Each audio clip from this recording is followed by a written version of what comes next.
오늘 우리에게 주신 하나님의 말씀은 느헤미야 8장 1절에서 3절까지 9절에서 11절까지의 말씀입니다. 이스라엘 자손이 자기들의 성읍에 거주하였더니 일곱째 달에 이르러 모든 백성이 일제히 수문학 광장에 모여 학사 에스라에게 여호와께서 이스라엘에게 명령하신 모세의 율법책을 가져오기를 청하매 일곱째 달 초하루에 제사장 에스라가 율법책을 가지고 회중 앞 곧 남자나 여자나 알아들을 만한 모든 사람 앞에 이르러 수문 앞 광장에서 새벽부터 정오까지 남자나 여자나 알아들을 만한 모든 사람 앞에서 읽음에 뭇 백성이 그 율법책에 귀를 기울였는데 백성이 율법의 말씀을 듣고 다 우는지라. 총독 느헤미야와 제사장 겸 학사 에스라와 백성을 가르치는 레위 사람들이 모든 백성에게 이르기를 오늘은 너희 하나님 여호와의 성일이니 슬퍼하지 말며 울지 말라 하고 느헤미야가 또 그들에게 이르기를 너희는 가서 살찐 것을 먹고 단 것을 마시되 준비하지 못한 자에게는 나누어 주라. 이날은 우리 주의 성일이니 근심하지 말라. 여호와를 인하여 기뻐하는 것이 너희의 힘이니라 하고 레위 사람들도 모든 백성을 정숙하게 하여 이르기를 오늘은 성일이니 마땅히 조용하고 근심하지 말라 하니 아멘. 하나님의 말씀입니다. 여러분, 우리가 임재에 대해서, 하나님의 임재에 대해서 이번 말씀을 계속 나누고 있습니다. 임재란 무엇일까?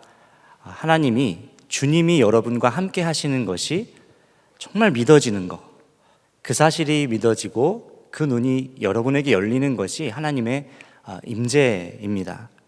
임재의 반대는 어떤 것일까요? 부재죠, 부재. 하나님이 안 계신 것 같고 아무 말씀하시는 것 같지 않고 침묵하시는 것 같은, 그래서 이제 부재라고 합니다. 모세가 출애굽기 33장 15절 말씀에 이렇게 고백을 했어요. 주님께서 친히 우리와 함께 가지 않으시려면 우리를 이곳에서 떠나 올려보내지 마시옵소서. 모세가 가장 두려워했던 것이 이 속에 담겨 있는데 지금 여기서 가나안 땅을 목전에 앞두고 모세가 한 고백이거든요. 모세는 주님의 부재를 두려워했어요. 주님이 없으면 어떤 것도 제게 의미가 없습니다. 그곳이 젖과 꿀이 흐르는 가나안 땅이라고 할지라도, 내가 너무나도 원하고 갈망했던 어떤 것이라고 할지라도, 안정적인 편안한 삶이라고 할지라도, 집 없이 떠돌아 다녀야 하는 생활이라고 할지라도 제가 다 어떤 것도 필요 없습니다. 주님만 있으면 됩니다.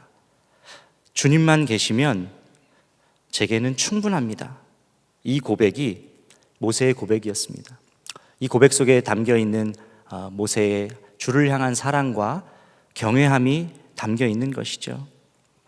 어떤 믿음을 갖고 이 세상을 살아가야 할지 우리에게 알려주고 있는 것이기도 합니다.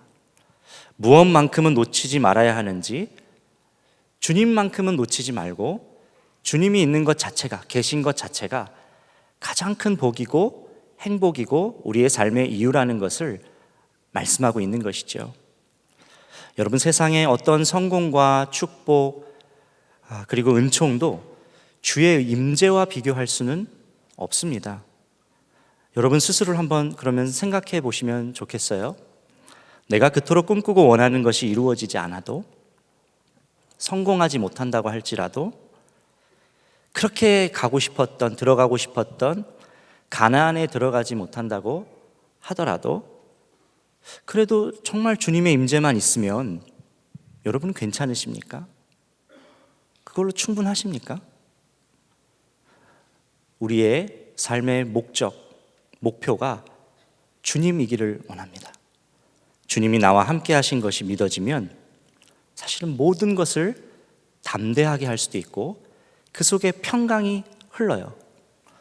지난주 젊은이 교회 파송 선교사님이신 김보명 선교사님, 카나자와에서 지금 선교를 하고 계시는데, 일본 카나자와로 선교 간사님과 그리고 해외 선교팀 3명의 청년들과 함께 미션 빌더 리서치를 다녀왔습니다. 짧은 시간 동안 여러 가지 것을 보기도 해야 되고 논의하고 결정하고 판단해야 되는 거여서 영적인 부담이 큰 일정이었어요. 미션 빌더가 여러분들 어떤 건지 생소하실 수도 있는데 쉽게 설명하면 선교 현장에서 우리 젊은이 교회 파송 선교사님 그분의 지도에 따라서 3개월 또는 그보다 더 긴 기간 동안 선교적 삶에 대하여 훈련받고 나에게 정말 선교사로서의 부르심이 있는지 확인하는 그런 훈련 시간입니다. 젊은이 교회가 이 훈련을 지원하고 또 선교사님과 함께 모든 프로그램을 기획해서 진행하는 프로젝트로 코로나 이전에는 이미 한 4차례 정도 쿤밍에 2차례, 일본에 2차례 지난 젊은이 교회 17년간 그렇게 미션 플랫폼 팀으로 훈련을 하기도 했습니다. 이걸 이제 재개하려고 하는데 여러 가지 영적인 압박과 또 부담감이 있었던 일정이었어요. 미션 빌더를 통해서 열방을 품는 선교사님들이 계속해서 젊은이 교회 안에 세워질 뿐만이 아니라 진짜 선교사로 이 땅 가운데 내가 있는 곳에서 살아가기를 원하는 젊은이 교회의 비전이 담겨 있는 그런 훈련 프로그램이기도 하죠. 부담이 돼서 기도하던 중에 어떤 말씀을 붙들고 가야 할까? 주님께서 말씀을 주셨는데 그 말씀이 지난주에 나눴던 출애굽기 40장 말씀이었어요. 38절에 그들이 길을 가는 동안에 낮에는 주님의 구름이 성막 위에 있고 밤에는 구름 가운데 불이 있어서 이스라엘 온 자손의 눈앞을 밝혀주었다. 하나님의 임재가 성막에 임하니까 길을 가는 동안에 구름 기둥, 불 기둥이 인도하시고 친히 있어야 할 곳으로 안내해 주셨다라는 그런 말씀이 있죠.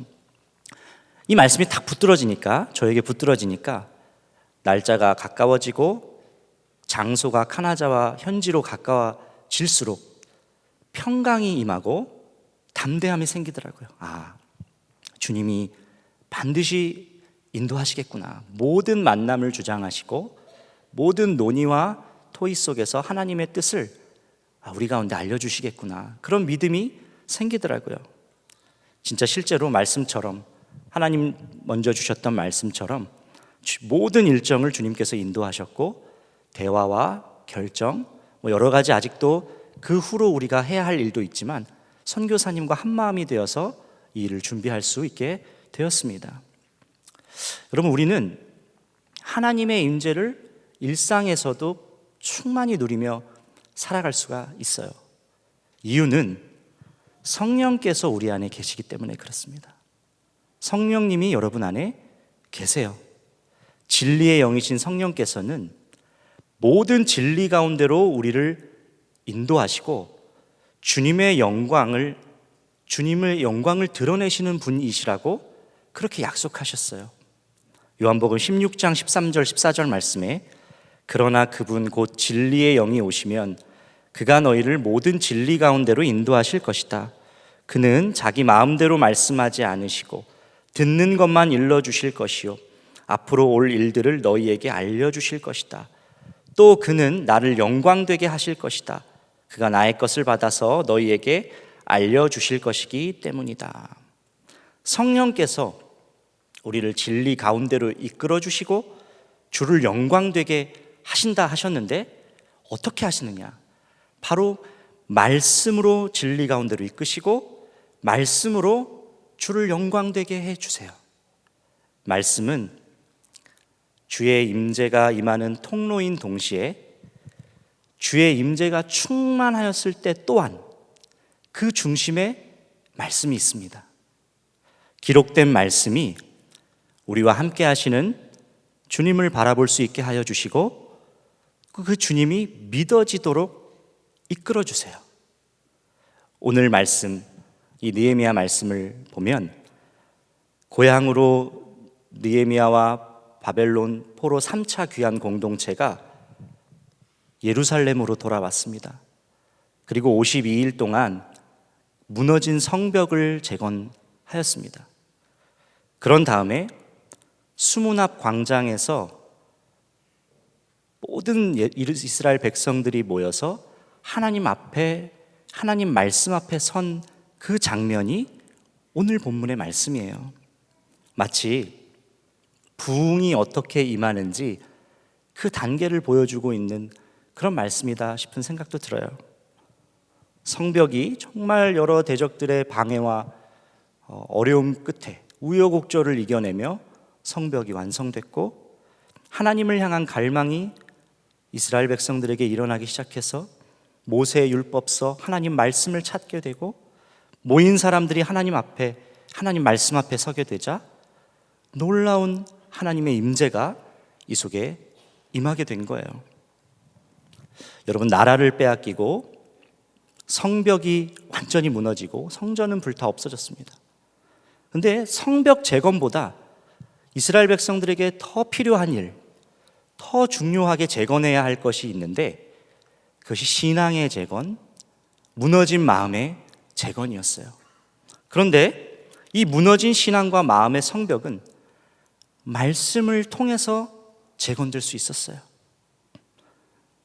3절 말씀입니다. 학사 에스라가 모세의 율법책을 낭독해요. 그는 수문 앞 광장에서 남자든 여자든 알아들을 만한 모든 사람에게 새벽부터 정오까지 큰 소리로 율법책을 읽어주었다. 백성은 모두 율법책 읽는 소리에 귀를 기울였다. 새벽부터 정오까지 6시간 동안 큰 소리로 율법책을 학사 에스라가 읽어준 거예요. 자, 여러분, 이 율법서가 얼마나 지루합니까? 그렇죠? 보통 모세오경을 읽다 보면 창세기는 그래도 읽다가, 출애굽기도 어디 읽다가, 성막 얘기가 나오면서부터 눈이 감기고 레위기까지는 못 가잖아요. 지루해서 바로 포기하잖아요. 그런데 6시간 동안 율법서를 낭독하는데 모두가 다 그 말씀을 경청했다는 거예요. 흐트러짐 없이 하나님의 얼굴을 마주하듯 주의 말씀을 사모하고 경외하는 놀라운 역사가 이 속에 있었어요. 하나님의 임재가 그곳을 이렇게 덮고 있었던 것이죠. 말씀 앞에 서니까 이스라엘 백성들이 하나님의 뜻을 알게 되고 그 속에 담겨있는 하나님의 마음을 알아가게 됐어요. 그러니까 여기저기서 울음이 터지고 통곡 소리가 들리기 시작했습니다. 백성은 율법의 말씀을 들으면서 모두 울었다. 모두 울었다는 거예요. 하나님을 그동안 믿지 못하고 하나님만 섬기는 백성으로, 선민으로 구별받은 백성들이 이스라엘인데, 그렇게 살지 못하고 과거의 죄악이 가슴 깊이 깨달아져서 통곡하고 눈물 흘리며 하나님께 자신의 죄를 자복하기 시작했어요. 또한 동시에 그럼에도 불구하고 여전히 이스라엘을 사랑하셔서, 변함없이 사랑하여 주셔서 기회를 주시고 여기까지, 예루살렘으로까지 다시 인도해 주시는 하나님의 은혜와 사랑에 감격해서 눈물을 흘렸습니다. 울었어요. 무너진 신앙과 무너진 마음의 성벽이 회복되고 있는 그런 모습인 것이죠. 신약성경 누가복음 말씀을 보면 예수님께서 십자가에서 죽으셨다는 소식을 듣고 엠마오로 가고 있는 두 제자의 이야기가 나옵니다. 그때 부활하신 주님이 나타나셨어요. 그리고 두 제자에게 설명해 주시죠. 예루살렘에서 어떠한 일들이 있었는지 이렇게 설명해 주십니다. 그리고 예수님이 로마에 넘겨지셨고 십자가에 달려 돌아가셨고 사흘 만에 부활하신 소식을 그 제자들에게 나누어 줍니다. 그때 제자들은 그분이 예수님인지 몰랐어요.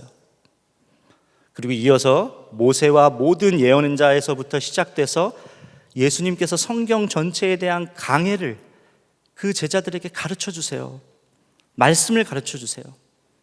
한참 시간이 지나 같이 식사하실 때 빵을 떼어 주시면서 같이 식탁 교제를 하는데 그제서야 제자들은 지금 함께하고 계신 분이 누구인지를 알게 됐습니다. 누구와 함께 있는지를 알아본 거예요.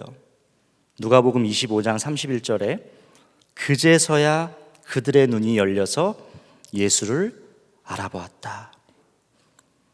성경 말씀을 가르치시고 성찬을 나눌 때 주님을 보는 눈이 제자들에게 비로소 열리게 되었고, 말씀을 들을 때 그들의 마음이 뜨거워지기 시작했습니다.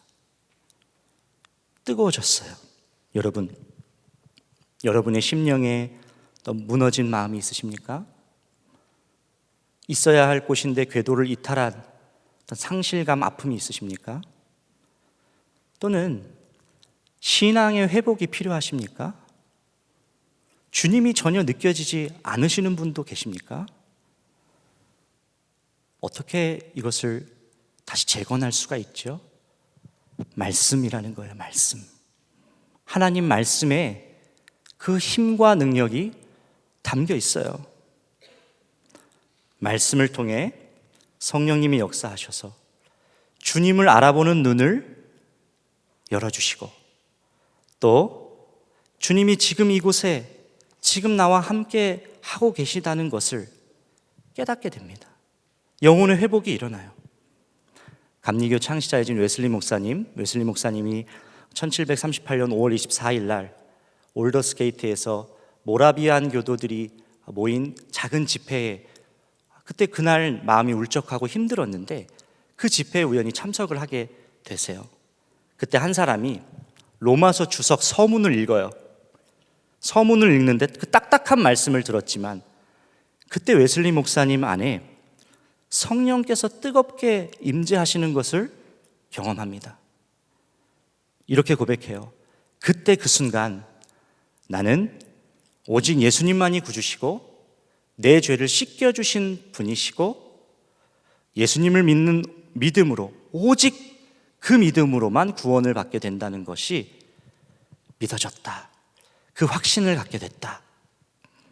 웨슬리 목사님은 온 세계를 교구 삼아서 복음을 증거하고 세계는 나의 교구다, 복음을 외치며 그렇게 평생을 살아가셨습니다.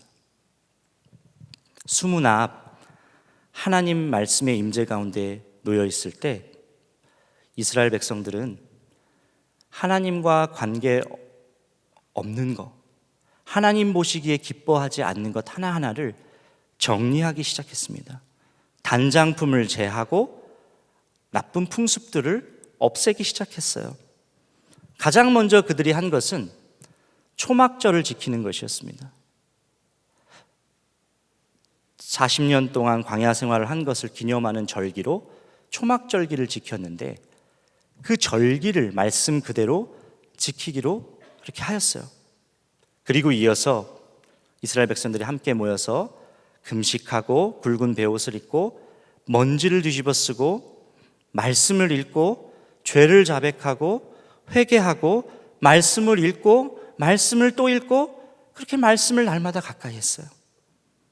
9장 1절에서 3절까지의 말씀이죠. 그달 24일에 이스라엘 자손이 다 모여서 금식하면서 굵은 베옷을 입고 먼지를 뒤집어 썼다. 이스라엘 자손은 모든 이방 사람과 관계를 끊었다. 그들은 제자리에 선 채로 자신들의 허물과 조상의 죄를 자백하였다. 모두들 제자리에서 일어나서 낮의 4분의 1은 주 하나님의 율법책을 읽고 또 낮의 4분의 1은 자기들의 죄를 자백하고 주 하나님께 경배하였다. 회개는 하나님 보시기에 죄를 지었음을 깊이 깨닫고 이제는 하나님 보시기에 기뻐하는 삶으로, 말씀 그대로의 삶으로 방향을 완전히 전환하는 것이죠. 이스라엘이 이때 한 결단이 이방으로부터 들어오는 그 우상 문화를 막기 위해서 이방인과의 혼인을 하지 않기로 그렇게 결단합니다. 그렇게 하나님만을 경배하기로 고백하고 또 자기들이 책임을 지고 돌보아야 할 사람들, 제사장이나 레위인들, 그들이 정말 성전의 직무를 온전히 감당할 수 있도록 그들이 결단하고 다짐하여 그들을 책임지겠다고 그렇게 결단했습니다. 하나님 말씀을 가까이 하고 말씀 그대로 따르기를 원하는 그 갈망이 이들에게 타오르기 시작한 것이죠. 또 하나 말씀의 임재 가운데 나타났던 것이 있는데 바로 기쁨이에요. 기쁨. 애통함으로만 끝난 것이 아니라 기쁨으로 이어졌어요. 기쁨이 있었어요. 여러분, 애통함과 기쁨, 어떻게 보면 정반대되는 그런 인간의 감정일 수도 있잖아요. 어떻게 이 말씀의 임재 가운데 이렇게 이러한 일들이 동시에 일어날 수가 있었을까요? 근데 이게 바로 복음이 가지고 있는 역설이에요. 역설. 너희가 종이 되면 으뜸이 되겠다. 약할 때 강함이 될 것이다. 강해질 것이다. 너희가 죽으면 살 것이다. 낮아지면 높아질 것이다. 애통이 임하면 애통하는 자에게는 하나님의 위로가 임합니다. 그리고 임하는 것이 기쁨이에요. 기쁨. 느헤미야는 그들에게 말했어요. 돌아가들 가십시오. 살찐 짐승들을 잡아 푸짐하게 차려서 먹고 마십시오. 주님 앞에서 기뻐하면 힘이 생기는 법이니 슬퍼하지들 마십시오. 세상이 말하는 기쁨은 돈이 많은 것으로, 집값이 올라가는 것으로, 또는 내 지위가 높아지는 것으로, 승진으로 인하여 기뻐하고, 때로는 이제 사람의 칭찬과 인정으로 인해서 또 기뻐하죠. 근데 이런 것은 진정한 기쁨이 아니라는 거예요. 그래서 존 파이퍼 목사님은 이런 이야기를 해요. 돈, 집, 편안한 차, 유산과 같이 이 땅에 매여 있는 기쁨을 간접 기쁨이다라고 그렇게 설명합니다. 성경이 말하는 기쁨은 어떤 것이죠? 영원한 생명을 소유한 기쁨이에요. 영원한 생명을 소유한 기쁨. 그 기쁨 속에는 진정한 자유함이 담겨 있어요. 죄로부터의 자유함이고, 죄의 삭은 사망인데 사망으로부터의 자유함입니다. 우리 유업은 이 땅에 있지 않죠. 하늘에 있습니다. 하나님 나라에 있어요. 땅의 것은 금방 있다가도 금방 없어집니다. 또 좋았다가도 또 어떤 때는 안 좋아요.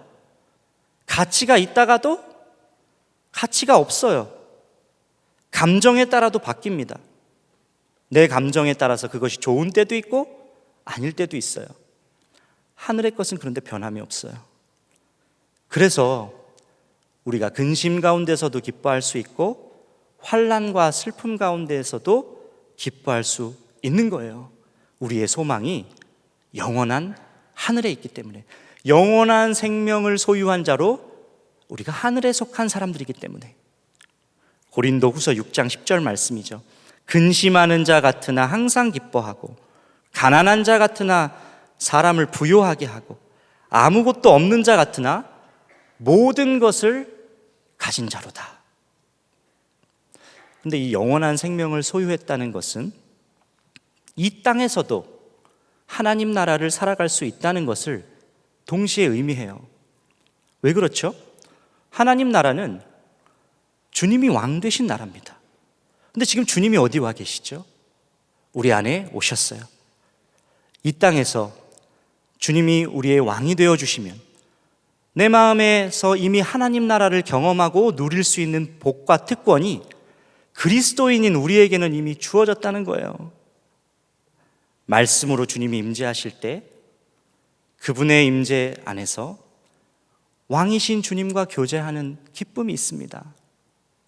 비교할 수 없는, 세상 어떤 것과도 비교할 수 없는 기쁨이 그 속에 있어요. 여러분, 사랑하는 사람과 교제할 때, 나눌 때 기쁨이 따라오잖아요. 그 사람의 오늘이 궁금하고, 그 사람이 뭘 좋아하는지 알고 싶어지고, 뭘 싫어하는지 조심하게 되고, 알고 싶어져요. 예수님께서는 내 기쁨이 너희 안에 있게 하려 함이라 라고 말씀하셨습니다. 그래서 캘커타의 테레사 수녀님은 함께 일하는 사람을 훈련시킬 때 정말 중요하게 보는 그 기준이 있는데, 그 사람 안에, 그 사람이 훈련을 받으면서 그 사람의 삶 속에 웃음이 있느냐, 기쁨이 있느냐, 이것을 중요하게 본다고 해요. 만약 기쁨이 없다 그러면 훈련을 중간에 그만두게 하고 포기하게 한다고 합니다.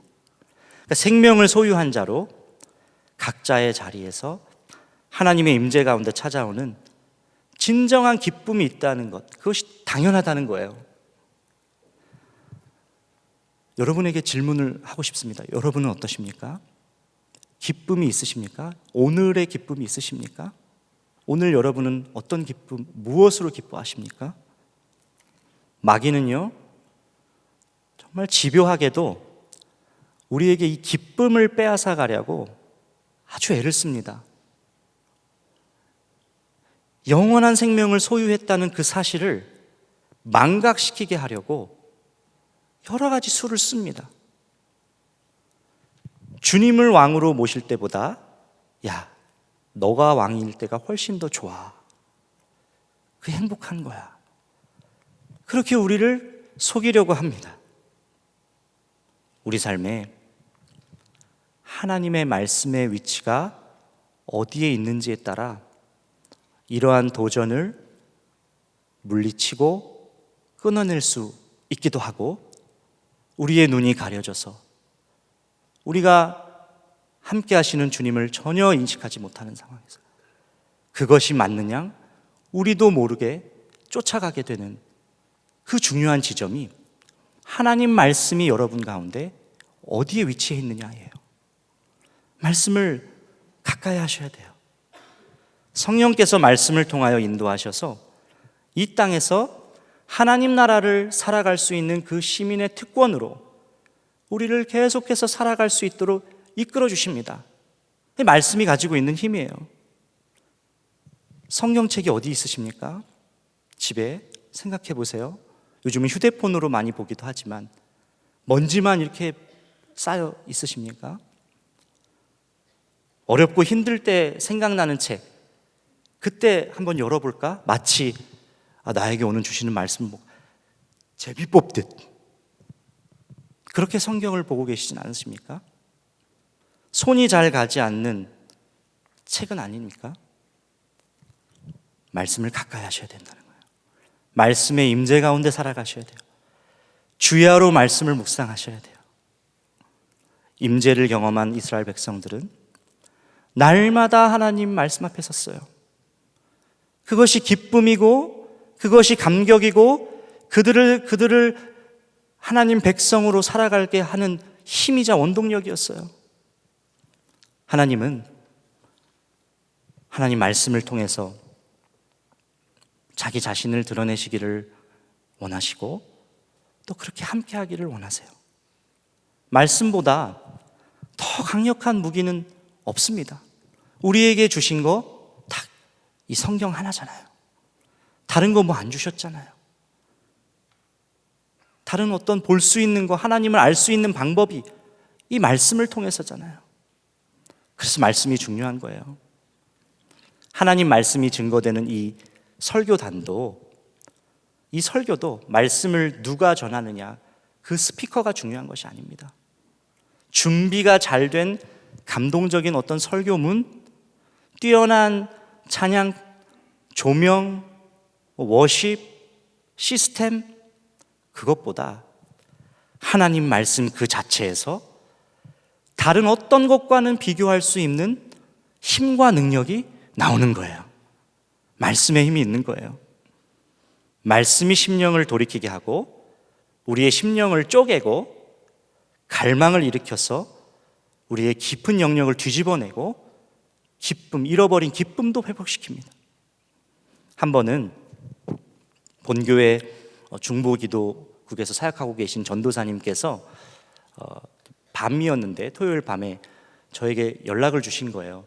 무슨 일인가 해서 통화를 해보니 한 청년이 우리 교회 청년은 아닌데 미국에 있는 한 청년이 내일 이 선한목자교회 한국에 잠깐 들어왔는데 마침 이제 내일 선한목자교회에 오게 될 일이 있었다는 거예요. 근데 그때 목사님을 꼭 한번 이 청년이 너무 만나고 싶어 하는데 목사님 만나 주실 수 있으세요? 그 부탁을 하시는 겁니다. 그래서 제가 요 시간이 되니까 요 시간에 혹시 청년이 가능하면 이 시간에 만나보겠습니다 했어요. 근데 그 청년이 저를 보면서 너무 감사해 하면서 눈물을 흘리는 거예요. 그래서 내가 왜 그럴까? 왜 그러나?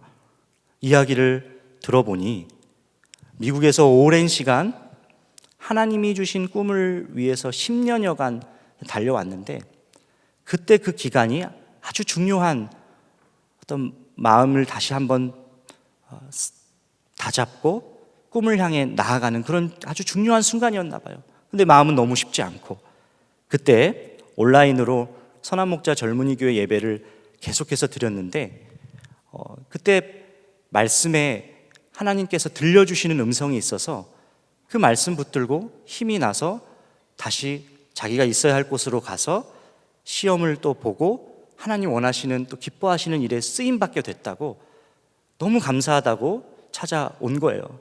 그래서 막 눈물을 흘리는 겁니다. 제가 그 이야기를 들으면서 너무 놀라웠어요. 내 설교를 듣고 미국에서 설교자가 제가 맞냐고 몇 번 물어봤습니다. 잘못 보신 거 아니에요? 혹시 그때는 박우영 목사님이 계셨어서 혹시 박우영 목사님 그렇게 이야기를 나누다가 언제 전한 설교인지 제가 궁금하더라고요.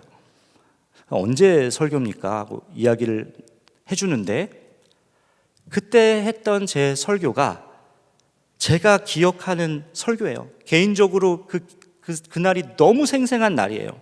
왜냐하면 그날 제가 지금까지 사역하면서 몸이 제일 안 좋은 날이었거든요. 몸이 제일 힘든 날이었거든요. 주일 일부 예배 새벽부터 흉통이 와서 새벽 일부 예배를 겨우 나오다가 도저히 안 되겠다 해서 병원에 갔다가 겨우 젊은이 교회 말씀은 전해야 되니까 겨우 말씀만 전한 날이에요. 말씀만 전한 날. 그날은 제가 기억하고 있는 날이죠. 그러니까 그날 예배 끝나고 무사히 끝난 것만으로 감사했던 날이었습니다. 아유, 감사하다. 사고 안 난 게 다행이다. 아무것도 한 게 없어요. 그냥 서 있었던 것만 같아요. 그런데 말씀 그 자체에 힘이 있으니까, 성경 말씀 그 자체에 힘이 담겨 있으니까 말씀이신 주님이 그 꼭 들어야 하는 그 음성을 갈망하는 자에게 들려주시고 직접 역사하신 것이죠. 히브리서 4장 12절 말씀에 하나님의 말씀은 살아있고 활력이 있어 좌우의 날선 어떤 검보다도 예리하여 혼과 영과 및 관절과 골수를 찔러 쪼개기까지 하며 또 마음의 생각과 뜻을 판단하나니. 여러분, 말씀의 임재를 구하시길 바랍니다. 압도적인 하나님의 말씀의 임재를 갈망하세요. 그분의 임재에 사로잡히면 내 개인의 차원, 개인의 기도 제목, 그것을 뛰어넘어서 이 나라와 이 세대와 또 청년 세대, 열방을 향한 주의 마음을 부어주십니다. 애통함을 부어주세요. 그리고 하나님 나라가 품어져요. 주어진 하나님 나라에서, 무너진 영역에서 내가 할 수 있는 일은 무엇일까? 나는 어떤 기도를 해야 하고 나는 어떻게 살아야 하나? 직면하면서 살아가게 됩니다. 12절 말씀에 모든 백성은 배운 바를 밝히 깨달았으므로 돌아가서 먹고 마시며 없는 사람들에게는 먹을 것을 나누어 주면서 크게 기뻐하였다 했어요. 크게 기뻐하였다. 느헤미야 1장에서 느헤미야는 잘 먹고 잘 살 수 있는 사람이었거든요. 술 맡은 관원으로 왕과 직접 대면할 수 있었고, 자기의 평안과 안위를 위해서면 얼마든지 그렇게 그냥 그 자리에서 살 수 있었던 사람이었거든요. 그런데 그에게 하나님의 애통한 심령이 임하고 나니까 민족을 위하여, 예루살렘을 위한 기도가 터져 나왔고, 포로에서 귀환하게 돼서 그 공동체를 이끌게 되었고, 또 예루살렘으로 돌아와서 무너진 성벽을 재건하게 됐고, 그토록 하나님이 원하시고 바라시던 신앙의 재건이 이어지게 됐어요. 느헤미야로부터, 그 한 사람으로부터 시작된 애통한 마음이 이 8장에 와서 보니까 공동체 전체의 애통함과 기쁨으로 번지는 것을 볼 수가 있어요. 주의 임재 속에 부흥이 있는 거예요. 성령의 압도적인 임재가 여러분 개인을 먼저 살리는 역사가 있기를 원하고, 그 불이 여러분 주변으로 퍼지기를 축복합니다. 우리 심령과 삶을 송두리째 사로잡아서 영적인 각성과 성령의 충만함으로 여러분의 개인의 삶과 또 여러분의 가정과 또 일터와 또 교회와 여러분이 마주하고 있는 모든 문제들을 그 속에서 하나님의 임재가 여러분을 통해서 드러나고 하나님의 얼굴만 구하는, 하나님의 영광을 구하는 세대로 우리가 뜨겁게 주를 사랑하며 주의 나라를 일구어가는 우리 모두가 되기를 간절히 축복합니다. 우리 함께 이 시간 우리 찬양하고 오늘 말씀 붙들고 기도했으면 좋겠습니다. 우리의 마음과 믿음을 담아서 고백하는 시간을 갖겠습니다.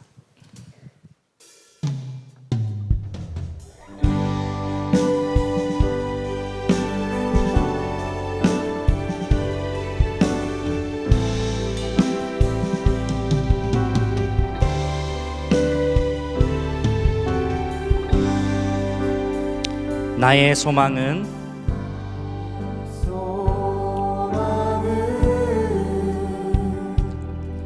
주 경외야.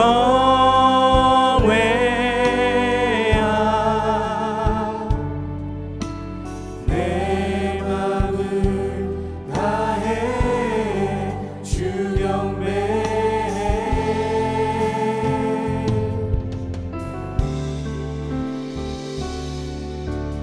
내 안에 모든 것 주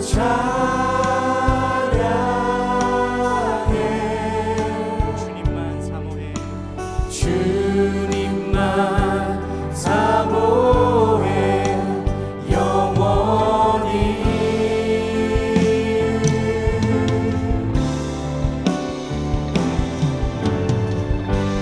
나의 맘을 주께, 내 영을 주님께,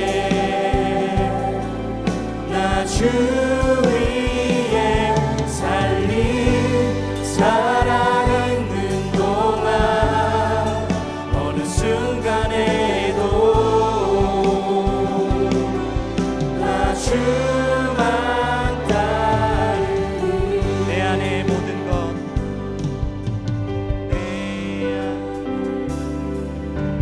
내 안에 모든 것 주 찬양해. 주님만 사모합니다. 주님만 사모해 영원히.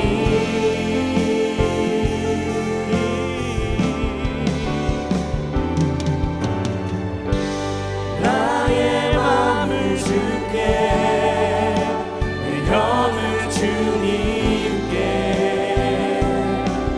나 주 위에 살리 살아있는 동안 어느 순간에도 나 주만 따르리. 나의 맘을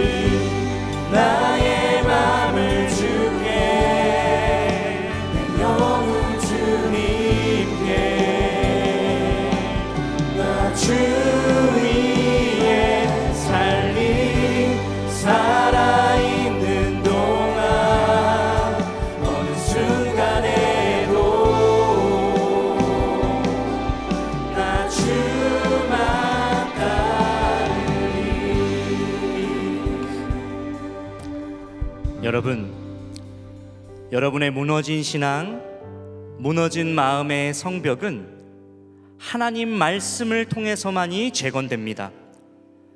우리가 간절히 갈망하며 구하며 기도했으면 좋겠습니다. 주여, 말씀으로 임재하여 주시옵소서. 말씀을 향한 갈망을 나에게 부어 주시옵소서.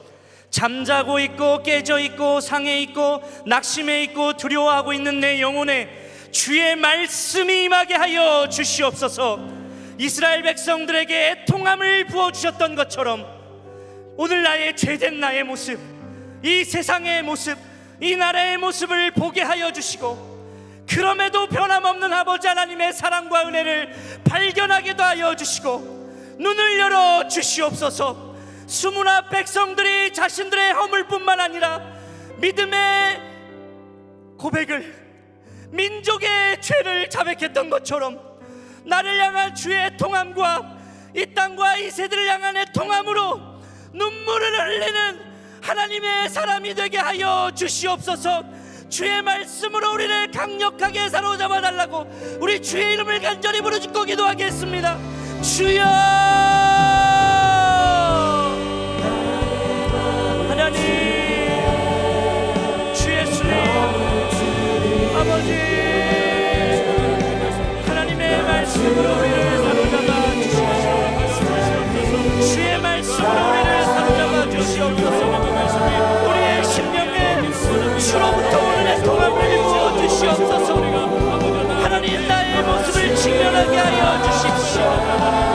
나의 마음을 아버지 알게 하여 주십시오. 나의 죄됨을 뼛속까지 사무치도록 하나님 아버지, 내가 죄인됨이 깨달아지게 하여 주시옵소서. 하나님, 이 세대를 보는, 이 나라를 향한, 이 민족을 향한 하나님 아버지의 마음을 우리에게 부어주십시오. 이 세대를 향한 애통한 마음을 부어주십시오. 예배에게, 하나님 이스라엘 백성에게 민족을 향한 애통함을 부어주셨던 것처럼 하나님 나에게도 우리에게도 하나님 아버지의 통함을 부어주시기를 원합니다. 주여, 부어주시옵소서. 주의 말씀에 압도적인 은혜 앞에 우리의 마음이 무너지고 우리의 마음이 주께 향하게 하여 주시옵소서. 오 주여, 도우시옵소서.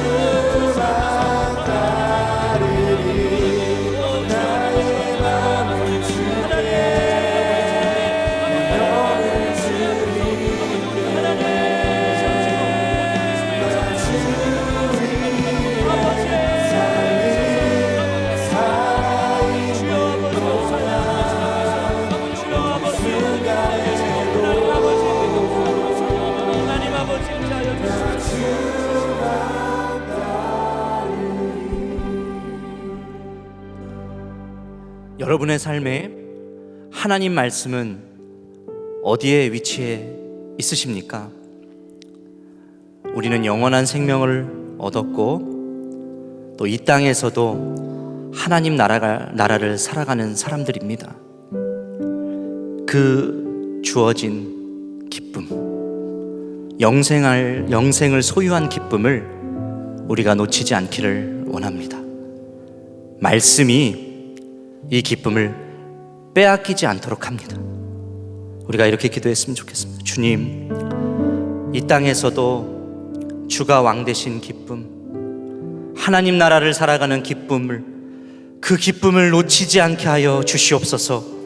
말씀을 통하여 주님과의 관계가 깊어지게 하여 주시고 그 속에 담겨있는 하나님의 사랑과 평강, 기쁨을 놓치지 않게 하여 주시옵소서.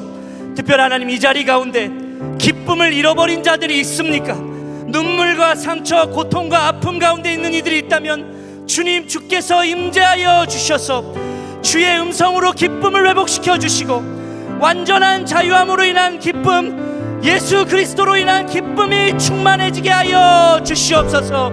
사단에게 내 기쁨이 빼앗기지 않게 하여 주시옵소서. 우리 주의 이름을 부르고 기도하겠습니다. 주여,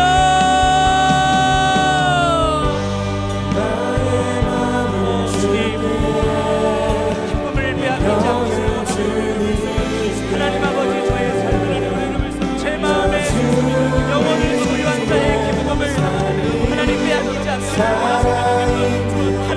하여 주시옵소서. 오 주여 아버지 붙들어 주시옵소서.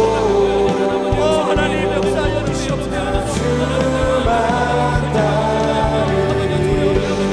주여 아버지 역사하여 주시옵소서. 오 주여 부으시옵소서. 오 주여 아버지 주님 아버지 역사하여 주시옵소서. 하나님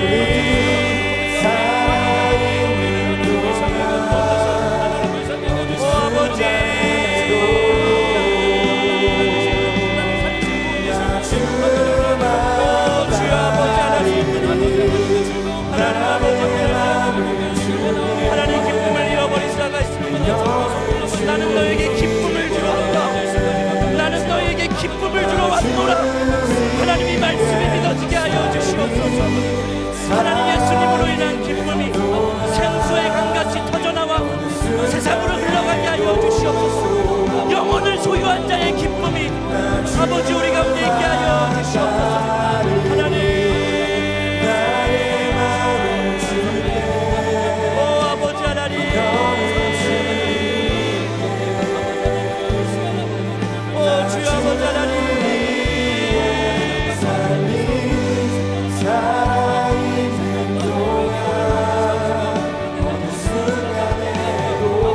우리 다 같이 찬양으로 고백하십시다.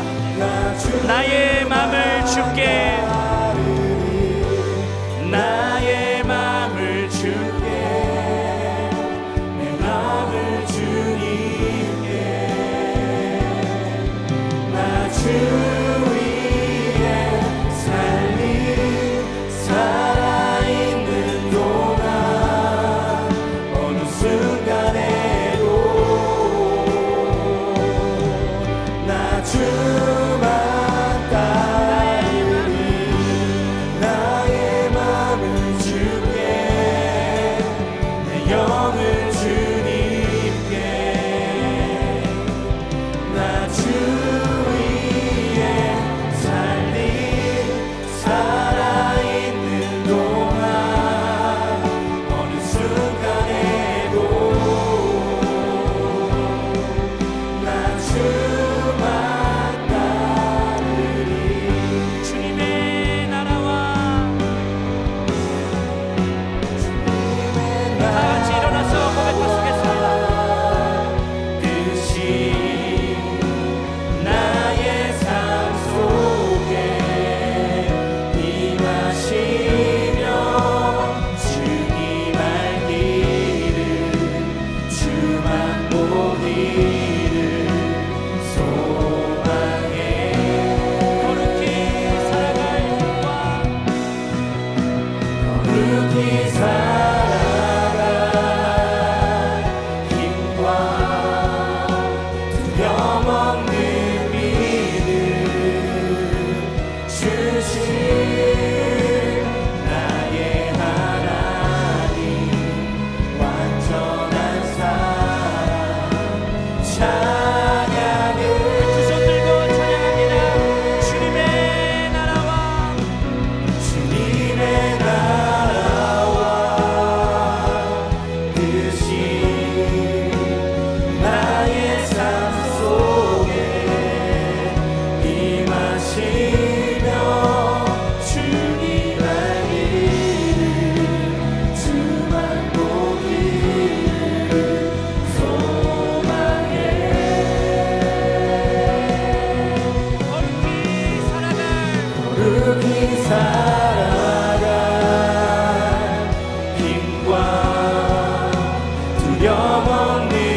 마지막으로 우리가 기도했으면 좋겠습니다. 이방 땅 왕의 술 맡은 관원이었던 느헤미야는 얼마든지 자기의 유익을 누리는 삶, 안정적인 삶, 그러한 인생을 살 수가 있었습니다. 그런데 그는 하나님의 마음을 알았고 민족을 향한 애통함을 품고 기도했습니다. 하나님 마음을 품은 느헤미야에게서 시작된 불이 오늘 말씀을 보니까 이스라엘 공동체 전체에 불이 번져지는 것을 우리가 눈으로 확인했습니다. 예배를 통하여, 나 한 사람을 통하여 그러한 역사가 구체적으로 우리의 삶 가운데 이루어지기를 원합니다. 나 한 사람이 하나님 마음을 품는 것, 그거 결코 작은 일 아닙니다. 나 한 사람에게 하나님 나라와 하나님 마음이 품어지게 하여 주시옵소서. 가정이 살아나고 일터가 살아나고 교회가 살아나고 불이 번져 한국 교회가 살아나고 청년 세대가 살아나게 하여 주시옵소서. 영적인 각성과 부흥의 근원지가 되게 하여 주셔서 영적으로 무너진 곳곳마다 하나님 나라를 세우는 느헤미야로, 그러한 젊은이 교회 공동체로 우리를 세워 주시옵소서. 우리 주의 이름을 간절히 부르짖고 기도하겠습니다. 주여, 주님의 나라 주여, 아버지, 나의 삶 속에 임하시며 주님 알기 주만 보니 소망해.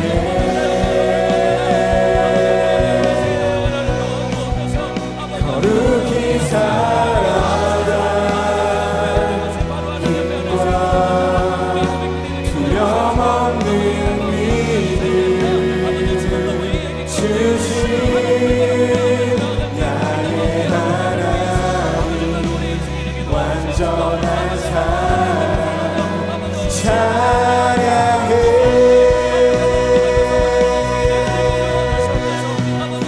주님의 나라와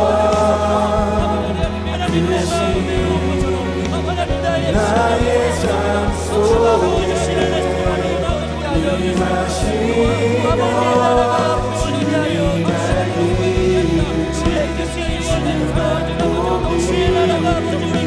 주님 알기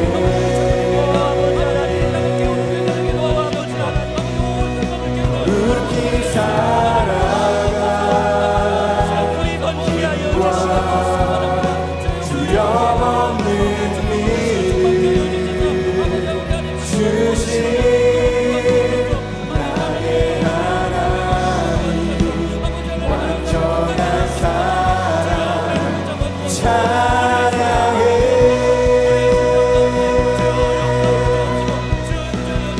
주님의 나라와 그 신 나의 삶 속에 임하시며 주님 알기 주만 보기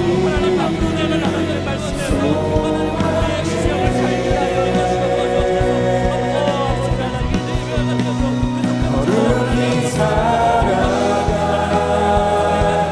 힘과 두려움 없는 믿음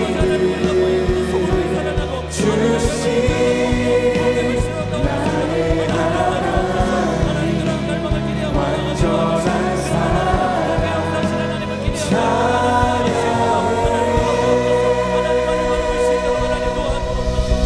하나님, 우리의 심령에 아버지의 애통함을 부어 주시옵소서. 하나님의 눈물을 우리의 마음에 부어 주시옵소서. 나만을 위한 삶, 나의 기도 제목이 이루어지는 것이 우리의 삶의 목표가 되는 것이 아니라 하나님 나라가 이루어지고 하나님의 뜻이 이 땅 가운데 회복되는 것, 그것이 우리의 기도 제목이 되게 하여 주시옵소서. 느헤미야 한 사람을 통하여서 하나님 불이 번져 이스라엘 공동체 전체가 회개의 영에 바람이 일어났고 또 하나님께서 허락하시는 기쁨이 회복되었던 것처럼 우리 한 사람에게 아버지가 주시는 마음이 품어지고 이 땅 가운데 우리가 감당해야 할 사명을 알게 되고 영원한 생명을 소유한 자로 하나님 나라를 이 땅에서 살아가는 자로 기쁨을 전하는 자가 되게 하여 주시옵소서. 하나님, 우리의 삶 속에 하나님의 말씀이 그 중심에 자리하기를 원합니다. 말씀이 우리를 치리하시고 말씀을 읽고 말씀을 묵상할 때마다 성령께서 우리를 진리 가운데로 이끌어 주시고 주께 영광 올려드리는 삶으로 우리를 인도하여 주시옵소서. 말씀을 놓치지 않게 하여 주시고 말씀을 중심으로 살아가게 하여 주시고 주의 말씀을 알아가는 기쁨이 있게 하여 주시고 지식을 뛰어넘어 뜨거운 가슴과 사랑이 우리에게 더욱더 타오르게 하여 주시옵소서. 하나님, 오늘 이 가운데 기쁨을 잃어버리고 하나님 마음에 무너진 영역들이 있다면 주의 말씀으로 치료하여 주시고 말씀으로 회복시켜 주시옵소서. 하나님, 이 나라 이 민족을 긍휼히 여겨주시고 정말 이 나라 이 민족이 아버지께서 택한 거룩하게 쓰임 받는 그러한 민족으로 아버지께서 세우실 줄로 믿는데 곳곳 영역마다 하나님의 임재가 있게 하여 주시고 하나님의 나라가 세워지게 하여 주시고 하나님의 사람을 통하여서 아버지의 영광이 드러나게 하여 주시옵소서. 선교주에 계신 선교사님들 일용할 양식을 주께서 공급하여 주시고 주님과 동행하는 기쁨이 있게 하여 주옵소서. 오늘 우리가 하나님께 올려드린 예물 주님께서 기뻐 받으신 줄로 믿습니다. 우리의 마음의 중심을 드린 그 예물 아버지께서 원하시는 곳에 흘러가게 하여 주시고 하나님, 드릴 것이 중심밖에 없는 이들 저들의 마음에 주의 사랑과 은혜를 또 채워주셔서 하나님께 또 아낌없이 드릴 수 있는 삶, 이웃을 사랑하고 섬기는 삶으로 살아갈 수 있도록 주께서 길을 열어 주시옵소서. 우리 주 예수 그리스도의 크신 은혜와 하나님 아버지의 놀라우신 사랑과 성령님의 내주교통 역사하심이 말씀의 압도적인 임재 앞에 사로잡히기를 갈망하는 우리 모두에게 하나님의 애통한 심령을 이미 부어주셨고 또 얻기를 원하는 우리 모두에게 지금부터 영원까지 함께 하시기를 간절히 축원하옵나이다.